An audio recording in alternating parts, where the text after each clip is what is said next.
여러분 안녕하십니까?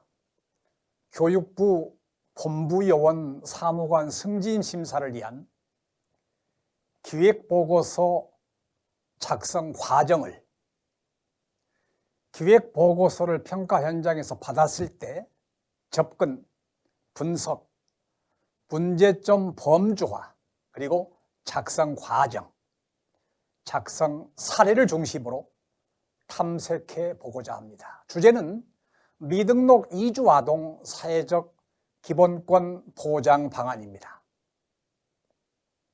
따라서 이번 강좌는 크게 두 강좌로 나누어서 접근을 해보려고 합니다. 1강에서는 기획보고서 답안 작성 프로세스는 어떻게 설정을 하고 내가 접근, 분석, 작성을 할 것인가 라고 하는 과정과 함께 맨 먼저 요구사항을 어디에서 무슨 자료를 가지고 파악할 것인가, 두 번째 자료를 속성별로 분류하는데 왜 분류해야 되고, 또 분류하는 과정은 또는 방법은 어떠한 것이 있는가, 그리고 가장 중요한 단계인 문제점을 범주화하는 것은 어떤 과정을 통해서 어떤 자료를 중심으로 범주화하고 용어를 기획해야 될 것인가라고 하는 것을 1강에서 살펴보고,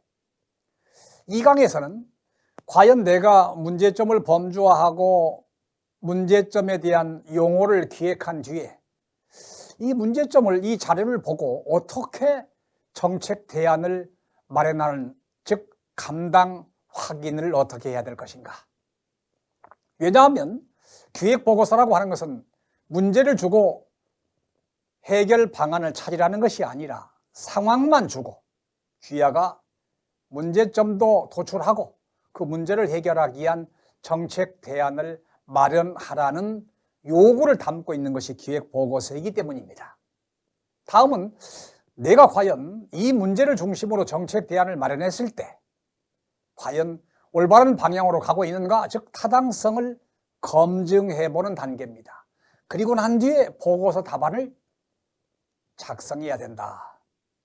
그리고 보고서를 작성하는 과정에 또는 작성하고 난 뒤라도 디자인 단계와 퇴고 과정을 거쳐야만 흠결을 줄이고 완결성을 높일 수 있다라고 하는 관점에서 2강에서는 문제점 감당 확인을 어떻게 하고 답안의 타당성은 어떻게 검증을 하고, 그리고 보고서 답안 작성은 어떤 과정을 통해서 작성을 해야 되고, 그리고 디자인과 퇴고 과정은 왜 거쳐야 되는가, 어떻게 디자인 단계를 우리가 무시하지 않고 보고 수요자나 또는 평가자를 설득하기 위한 과정은 디자인 단계에서는 어떤 액션이 필요한가, 그리고 퇴고 과정은 어떤 점을 고려해야 되는가, 이후에 실제 작성 답안 사례를 중심으로 무엇이 문제고 무엇을 내가 취하고 또는 타산지석으로 삼아서 내가 보고서를 작성할 때 활용할 것인가 라고 하는 것을 살펴보도록 하겠습니다. 먼저 1강입니다.